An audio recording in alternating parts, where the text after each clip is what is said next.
Love Atlanta, Morehouse. Good afternoon, everyone. Good afternoon. Oh, oh, good afternoon. I, I have to tell you, from where I sit right now, and I say these words as Vice President of the United States, our future, our future is so bright. Our future is so bright. So bright. Wow. Wow. Love you back. This is so amazing. One, we are so honored to be here with you all today. I didn't know if I should curtsy or what when I saw you. I was like, the queen is here.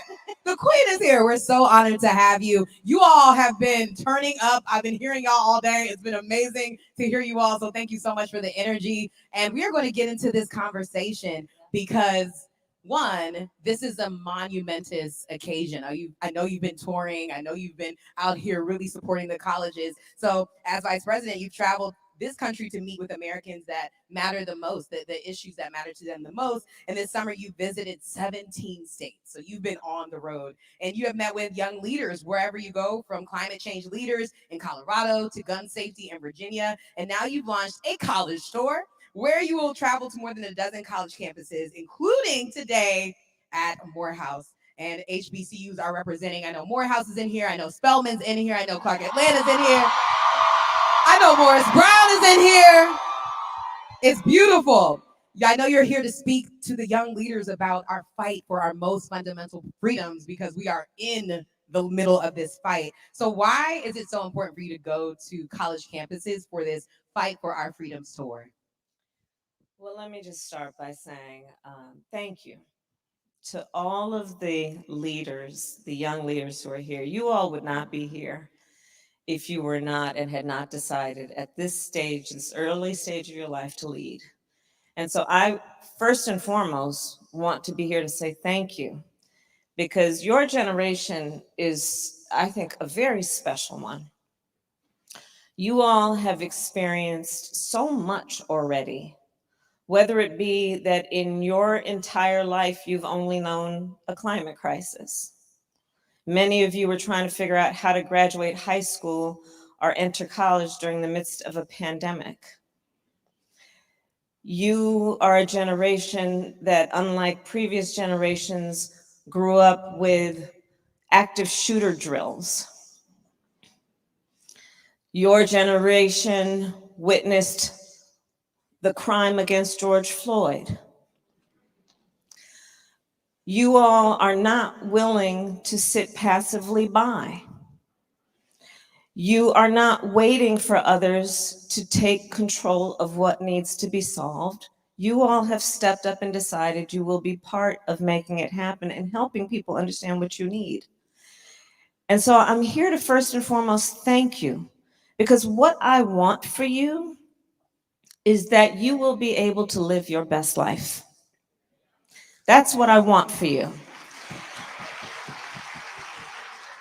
And so I decided to embark on this college tour, to be here where you are, to share some of my thoughts in terms of what I see happening in our country and by extension the world, but also to hear from you. Because as you mentioned in terms of the elections, one of the ways that you are also going to make a difference in our country and this world is to vote. And so I'm also here to remind you of the power of your vote, the importance of registering to vote, and then voting as one of the ways that you will make a difference in our country, in our communities, and to the future of the world. So those are the many reasons that I'm on this tour that is about saying we all are in this fight, and this fundamental fight for our freedoms. And this is not a time to sit passively by while there is what I believe a full-on intentional attack against hard-won, hard-fought freedoms and rights. And so I'm here to work with you and to say thank you for all that you are doing as the leaders in our country who are going to make the difference. Amazing. Amazing. Really quickly, raise your hand if you're already registered to vote. Yes, amazing. Now, who in here is going to register if you're not already registered? Okay, that's all right. I like your honesty. You should absolutely get ready to get registered to vote. This is going to be serious at the local level and, of course, the election year next year. Now, we have student questions because, of course, we want to make sure that our students are involved. We have RJ Jackson, a student in the audience.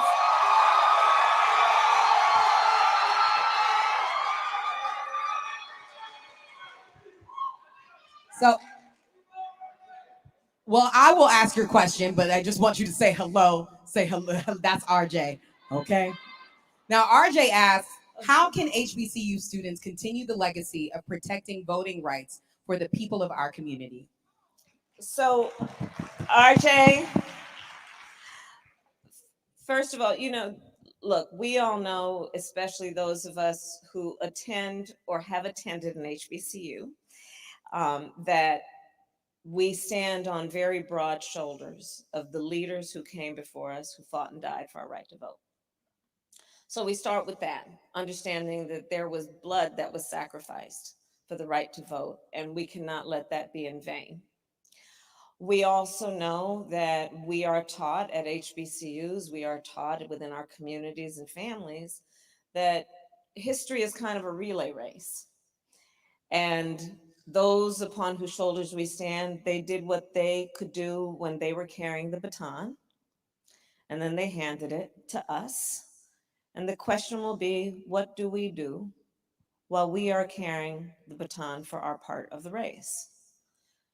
And one of those things that we must do is exercise our power and not let it be suppressed or silenced in any way, including with our right to vote. I say that understanding the state that I am in, the state of Georgia, where there have been laws passed that are intentionally trying to make it more difficult for you to vote. Laws that say, which is just for the folks who we honor as the heroes of the various movements, for them to think that in this year of our Lord, 2023, that here in the state of Georgia, the heart of the civil rights movement, that there would be a law that was passed that would make it illegal to give people food and water while they stand in line to exercise their civic right. And the hypocrisy abounds. Because whatever happened to love thy neighbor?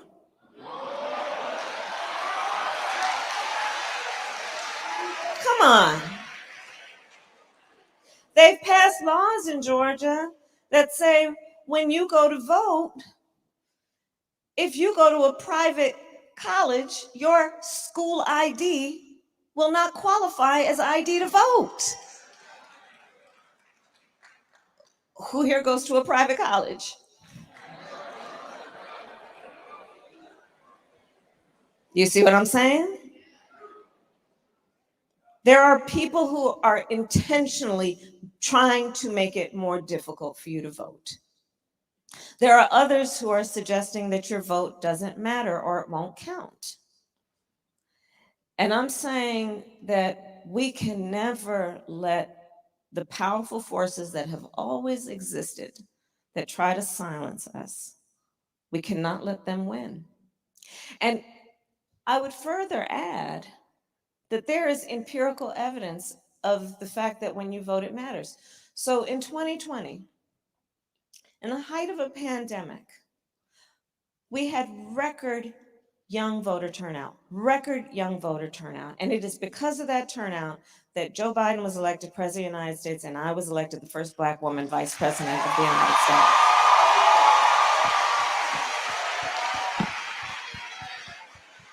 Because you voted. Because you voted. And our young leader said, we know that our HBCUs are centers of academic excellence, but have for too long been underfunded. And because you voted and we were able to get in office together with Cedric Richmond, we have now invested over $7 billion in our HBCUs. Because you voted and said too many of our communities around the country, our babies are drinking toxic water out of lead pipes, and those lead pipes need to be removed. And the grandmothers and grandfathers have been talking about it for generations. And because you voted, we are now in the process of removing all the lead pipes in our country. Because you voted and said our HBCU students are 70% of the population are Pell Grant eligible, and you need to increase Pell Grants. We've been able to do that because you voted. Because you voted and said student loan debt is slowing down my ability to pursue a career that I might want for the sake of a career that pays enough so I can pay off that debt, even though that's not my passion. You said student loan debt is slowing down my ability to be able to have a family or buy a home. We came in office and then forgave student loan debt of up to $20,000 for Pell Grant recipients. But here's the thing. There are a whole bunch of people who didn't want us to have that happen and have stood in the way of allowing that to follow through. We have to keep voting to push through these policies that we know will actually have an impact on real people's lives. And Cedric, if you want to add anything to that in terms of some of this work and why voting really did matter and will matter. Well, the best example is why voting matters is because you have Vice President Harris, some people refer to, some people say Madam Vice President, but around the White House, we call her the MVP. But the fact that you have a vice president that left the White House to come to the House to talk to you all is the biggest example of why your vote matters. So, Madam VP, we're both HBCU graduates, Morehouse here, Howard there. Yes. You know. And there's always one. And you are gracing us with your presence here on the campus of Morehouse, joined by the student leaders of Spelman, Clark Atlanta, and Morris Brown, and all institutions that have played a big role in shaping the history of this country, yes, especially Black history. And as you and the president say all the time, Black history is American history. So when you look at and see the efforts to control, erase, and not teach the full history of this country, what do you think about that issue? What do you think about this moment in time? So what I say, the full sentence that I say is Black history is America's history, period. It's not a debatable point. And again, this Fight for Our Freedoms tour is because we really are in a fight, including the fight for the freedom to be taught America's full history. And again, book bans in this year of our Lord 2023, where there are people who walk around with their fancy flag pins and they want to be leaders of our country and the world, and they dare to tell us that enslaved people benefited from slavery? They gaslight us as they try to insult us. And be clear. Part of what's at play also is they are trying to distract us. They are trying to distract us with undebatable points. That's not a debate. We're not debating that. But they're trying to distract us. They're trying to divide our country. Understand what's going on. There is a plan afoot to distract from the fact that the very same ones who try to erase America's history don't have a plan for America's future.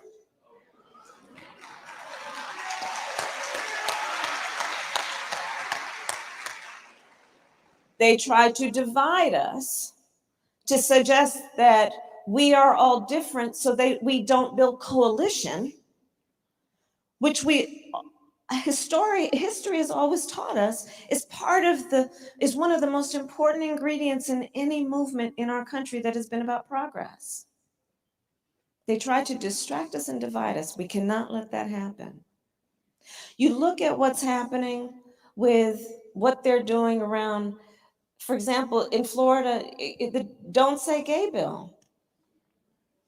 Now, I proudly performed some of the first same-sex marriages in our country in 2004. Okay.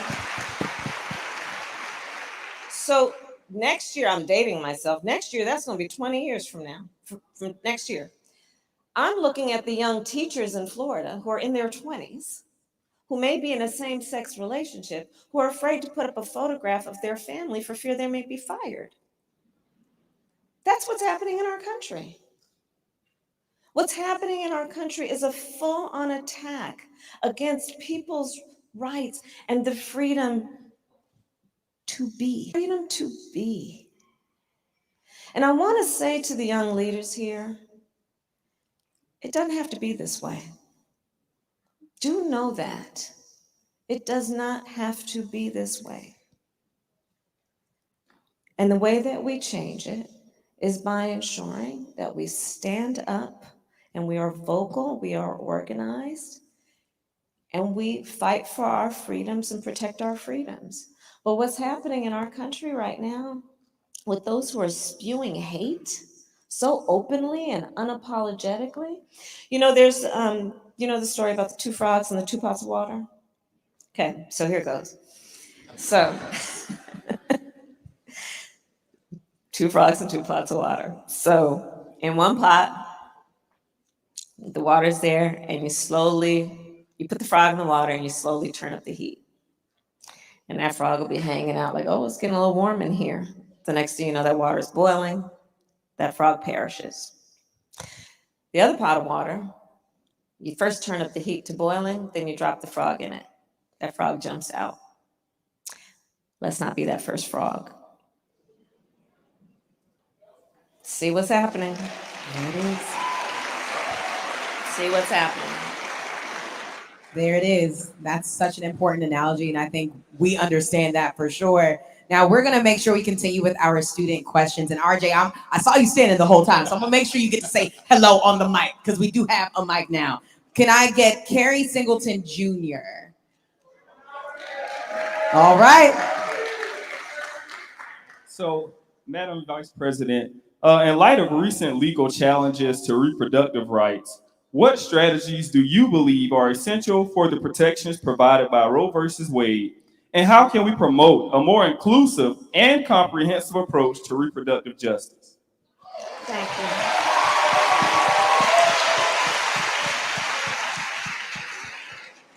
And I just want to point out an obvious point. That question was raised at Morehouse College. Yeah.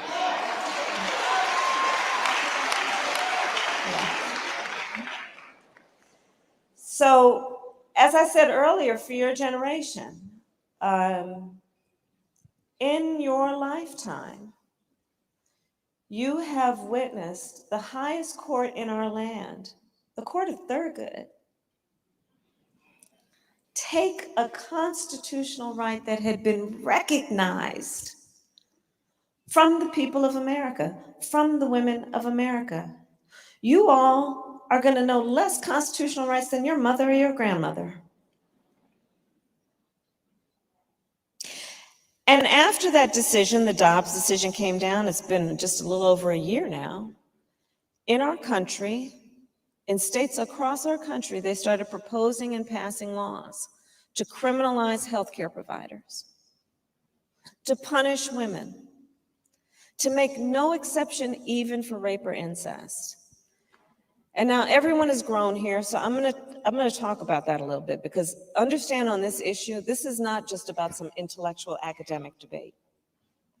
Since that decision came down, there are people in our country every day who are silently suffering. Now, many of you know, Makai mentioned that I started as a prosecutor. One of the reasons that I decided to become a prosecutor is because when I was in high school, my best friend, I learned, was being molested by her stepfather. And I said to her, you have to come live with us. I called my mother. My mother said, yes, she has to come live with us, and she did. And I specialized then in cases of violence against women and children. So the idea that these so-called leaders who are extremists would pass laws with even no exception for rape or incest, what that means is they are saying to a survivor of a crime of violence, a violation to their body, that they don't have the right to decide what happens to their body next. That's immoral. That's immoral. And here's the thing on this subject. One does not have to abandon their faith or deeply held beliefs to agree. The government should not be telling her what to do with her body.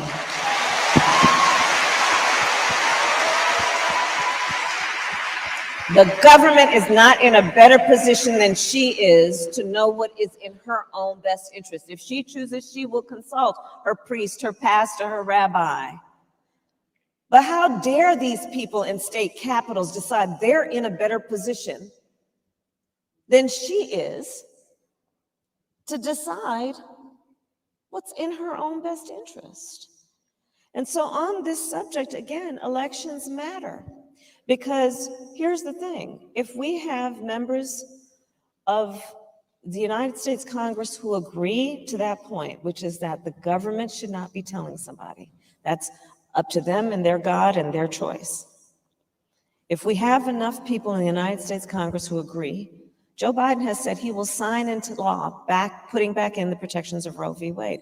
And here's the other thing, because we are in Atlanta, that I want to mention on this subject. Do you know, and I want to also congratulate the Morehouse Medical School of Medicine for what you've been doing on maternal mortality, on Black maternal mortality. We've been working together on this, because here's the thing. So do you know that, first of all, when we're looking at an issue like Black maternal mortality, which is that Black women are 3 to 4 times more likely to die in connection with childbirth than other women. And it has nothing to do with her socioeconomic status or her educational status. It literally has to do with the fact that when she walks into that clinic or that hospital or that emergency room, she is not taken as seriously, okay?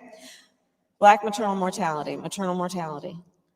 The top 10 states with maternal mortality, almost every one of them also has an abortion ban.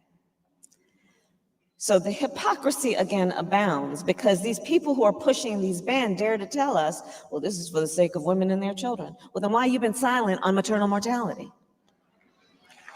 Right? So it's important to see the connection between all of these issues, but again, elections matter, and every day in our country is having an impact on real people. And especially here in the South, where, you know, a working person, usually most people who seek abortion care have children. The majority do. So that means she's got to figure out if she's got sick leave that's paid, if she's got affordable child care, which she probably doesn't, if she's got extra money for bus, plane fare, how to go to a state where she can actually do what she feels is in her best interest. How's she going to be able to do that? Why are we making people suffer like that? And so this is yet another example of what's happening. And, you know, so one of the things that you all have learned, and I just love, I'm going to just confess that I'm a geek on some things. I love Venn diagrams. I do. It was real excited. They were like, same. Someone is drawing one right now. I those 3 circles. Sometimes you can do more. I think Venn diagrams are so helpful when you're trying to discern what's going on, especially when there's conflict. So I asked my team, I said, let's drop a Venn diagram. From which states are we seeing attacks on reproductive health care, attacks on voting rights, and attacks on LGBTQ rights? You would not be surprised to see an incredible overlap. See what's happening. See what's happening. But this is also then back to my point about the opportunity for coalition building. Let's bring everybody together to fight for our freedoms, to fight for fundamental freedoms to be. Thank you, Madam Vice President. I'll just pick up where you left off in terms of coalition building and you fighting. And I know that during the midterms, you traveled all over the country to educate and energize and fight for freedom to control your own body. But the other thing that you've traditionally fought for from your early years as a prosecutor was fighting for climate action and fighting for environmental justice. In fact, when you were a prosecutor, you were the first in the nation to create an environmental justice unit. And so if we just look at what's happening around the world, and we can start with Katrina, which I survived in New Orleans, or well, we don't really celebrate that one. I just want you to know that.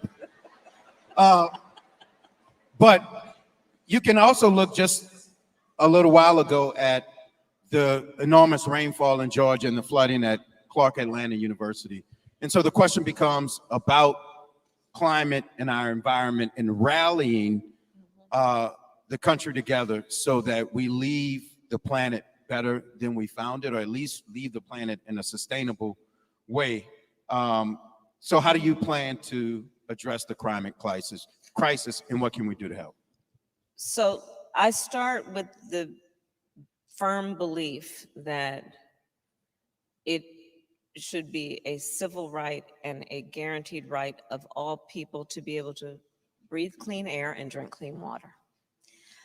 But sadly, in our country, we cannot take that for granted. I mentioned before the lead pipe situation, which disproportionately affects low-income communities and communities of color.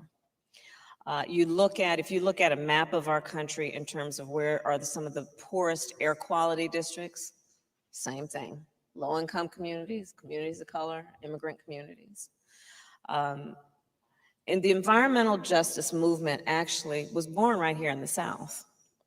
And it was born in the South out of an acute understanding about what would happen around, for example, dumping. In fact, that's why I started my environmental justice unit back in San Francisco, because there was a community, it's called Bayview Hunters Point, that had at the time an annual household income of $15,000, 1.5, and it had high rates of asthma because people would come in there and just dump on that community, right? It resulting in adverse health outcomes for the children and seniors. And so I said, well, okay, I'm going to go after the dumpers and the people who are coming into this community and doing that, and make sure there's consequence. But here in the South, I mean, we see what's happening in terms of, for example, so many of the rural communities they have a different sewage system. And so then when there are the floods, I mean, you guys know right here at Clark, right? What happened with flash floods and what that means in terms of the displacement that is there. Imagine if it's your home or you are a renter, and what that means in terms of this extreme weather that's happening, these extreme weather events. And when you're talking about lower income communities, how are you going to be able to bounce back? You know, maybe insurance pays for it, maybe it doesn't. How are you going to, for the students who had to leave your dorm rooms, I saw all those interviews, and you have to relocate, and that's expensive. How are you going to preserve what's been damaged? Can you afford to pay for that? The implications of this extreme climate and this climate crisis are profound, in that while the climate crisis affects everyone, it does not do so equally. And so environmental justice is about saying we need to pay attention to the equities. But on this point, again, back to my point about see what's happening in our country, these extremist so-called leaders have started a whole movement to attack DEI, diversity, equity, and inclusion. They are trying to, like what they did with woke, they're trying to turn DEI into a bad word. They're trying to say that it is not a noble pursuit. It is not in the best interest of good public policy to pay attention to diversity, equity, and inclusion. Now, on this point about equity, right, and climate, everyone's affected, but not everyone equally.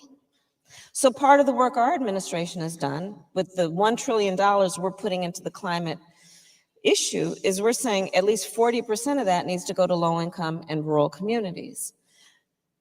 Because here's the principle that's about equity, which is different than equality. Equality is the goal that I think most reasonable people have. But if you think that that means, well, you give everyone an equal share, okay, but not everyone starts out on the same base. So if everyone's getting an equal share, but they didn't start out on the same base, they're still going to end up with those disparities. Equity says you take into account those disparities in the way that you are thinking about whether the outcome will actually allow for equal opportunity, including just equal opportunity to live a certain condition of life. And so environmental justice, that's one of those areas where equity and the principle of equity is very important. But again, to the students here, pay attention to what they're trying to do on DEI. They're trying to say we should not pay attention to diversity. They're saying we should not pay attention to equity, that we should not prioritize inclusion. And there's a movement afoot where they're literally putting pressure on corporations and law firms and filing lawsuits to undo DEI programs. So part of your leadership will include what we need to do to push back against that.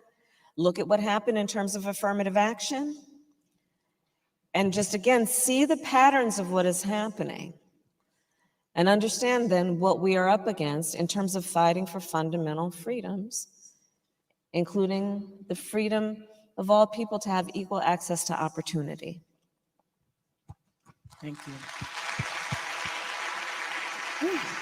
We got a lot to fight for, but that's all right. We're here to do just that. Indeed. You know, I've got another student who is ready to ask a question. Darian Johnson.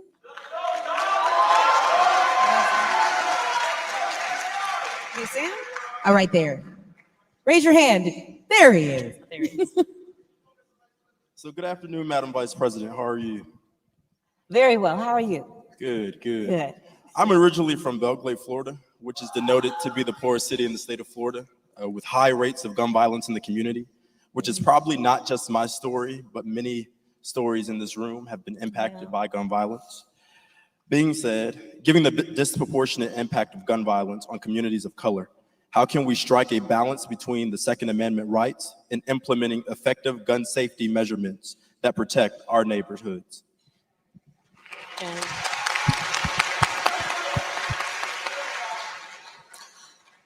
So you framed it so perfectly in terms of the false choices being sold, attempting to be sold, which is those who would stand in the way of reasonable gun safety laws by suggesting that you're either in favor of the Second Amendment or you want to take everyone's guns away. That's not what we're talking about. We're talking about, I'm in favor of the Second Amendment. I'm also in favor of reasonable gun safety laws. We need an assault weapons ban. It's a weapon that was designed to kill a lot of people quickly, and it has no place on the streets of a civil society. Background checks, that's just reasonable. I mean, think about it. You just might want to know before someone can buy a lethal weapon, whether they've been found to be a danger to themselves or others. You just might want to know that. It's reasonable. Red flag laws, same point. But here's what I'd ask the students here, if you could just indulge me for a second. And I'd ask the older adults to pay attention to this. How many students, if you can raise your hand, anytime from kindergarten through 12th grade, had to participate at school in an active shooter drill. And I'd ask the media who is here to take a look at these hands. Because I don't think that people who are of a different generation understand what you guys have been through. I really don't. And to those who have not endured it, I mean, I've talked with young students who have shared with me things on the subject like, yeah, I don't really like to go to fifth period. Why, sweetheart? Why don't you like going to fifth period? Well, because in that classroom, there's no closet. Our kids are sitting in school where they should have the opportunity to have their minds open to all the wonders of the world, and half their brain is concerned there might be somebody busting through the classroom door to harm them. So when I think about this issue again, when you guys in your number start to vote, I see a complete change on how this is going to be handled. I really do. And it is about saying we just need reasonable gun safety laws. To your point, do you know that the #1 cause of death of children in America right now is gun violence? Not disease, not car accidents, gun violence. #1 cause of death in America for young children. 1 in 5 Americans has a family member that has been killed by gun violence. 1 in 5. Black Americans are 10 times more likely to be victims of gun homicides. And the trauma that is resulting to families and community and society as a whole because of this violence is palpable. The undiagnosed trauma. And so it is in our collective best interest to agree that we really ought to do better, and it doesn't have to be this way. And the solutions don't really require a lot of rocket science. It's those 3 things I mentioned, plus what we've done as an administration that's also about what we need to do to put millions of dollars into mental health and into the trauma and help treat that. But when you guys start voting in your numbers, I know this is going to change. I know it's going to change because of the experiences that you have every day. And when we talk about gun violence, it's important to understand that the mass shootings are absolutely horrendous, and so is the everyday gun violence that we are seeing in communities across this country. And we all must be outraged by it all. And I would just say from experience and being in the building, the president couldn't have picked and put the issue in better hands than your hand. Before I ask you the final question, I just want the audience to know just how amazing our vice president is. And what she never does and what the president never does is to beat their chest and talk about the amazing accomplishments of this administration. But this administration has been so intentional and purposeful about making a difference in communities, from the $100 million to the Minority Business Development Agency to the $100 billion over the next 5 years for small and disadvantaged businesses. And when the vice president said it, I'm not sure you all could hear whether it was an M or a B, but the $7 billion to HBCUs. That's major. The vice president has put in the work over and over again, and you have an administration that's not scared to say systemic racism and breaking down barriers, and you have a vice president that has been fighting her entire political career, breaking glass ceilings, but more importantly, making a difference for you. So all of that said, and all of the incredible work that you do and the fighting that you do, how do you feel about our future and how optimistic you are, and where does that optimism come from? I'm telling you, I look out here and feel so very optimistic, and I know our future is bright. I am serious. I am really counting on you. Our country is counting on you. You know, I remember being sitting where you all are sitting now as a student at an HBCU at Howard. And one of the things that, especially for the freshmen and everybody else may have figured it out, but you'll figure it out later fully. This is such a special time in your life. When I was sitting where you are now, I didn't realize I was sitting next to people who I would be godmother to their children. I didn't realize I was sitting next to people who I would be in their wedding. I didn't realize that one day I would be in Paris at the subway. And on the one side waiting for the train to come, and I looked on the other side where the opposing train was, and there was one of my classmates, and we waved. I had no idea when I was sitting where you're sitting on how much this moment prepared me for leadership. And that's one of the reasons I wanted to be here, to just remind you of the special time in your life you're in right now. I want you all to also take away from this a moment sometime during your time here to take a look around, whether you're in the auditorium with each other or at a party or wherever, but to look at this and to remember you come with people, you come from people. Because I promise you, each one of you, if you've not already, will have an experience where you're going to walk into a meeting room, a boardroom, a courtroom, and you're going to be the only one in that room that looks like you or has had your life experience. And what I want for you is to remember that we are all in that room with you, applauding you, and expecting and demanding you will walk in that room with your chin up and your shoulders back, carrying the voice of all the people who are so proud of you and who you represent. I want for you, when I say I want you to live your best life, that you will go out into this world and never hear what you will hear, which is those who will tell you, there's never been anybody like you that's done that before. Oh, you're too young.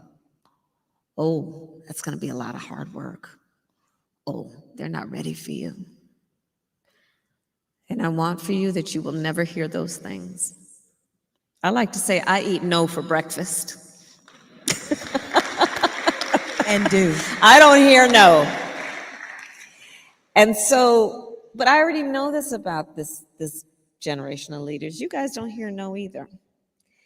And so you give me great optimism because there are great challenges in our world right now, and you are up to meet them. And to do it with a sense of optimism, to know what can be, unburdened by what has been.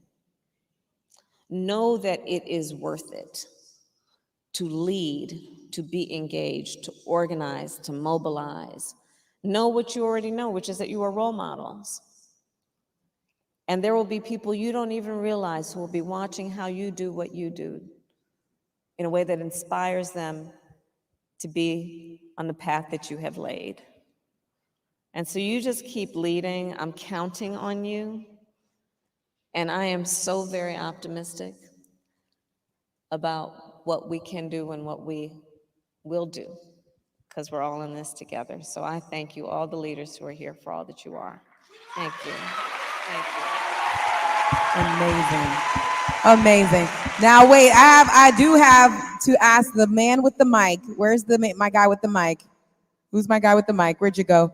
Can you just give it to RJ so we can say hi real quick to the press? Because I said RJ would be able to say hello, and I asked this question.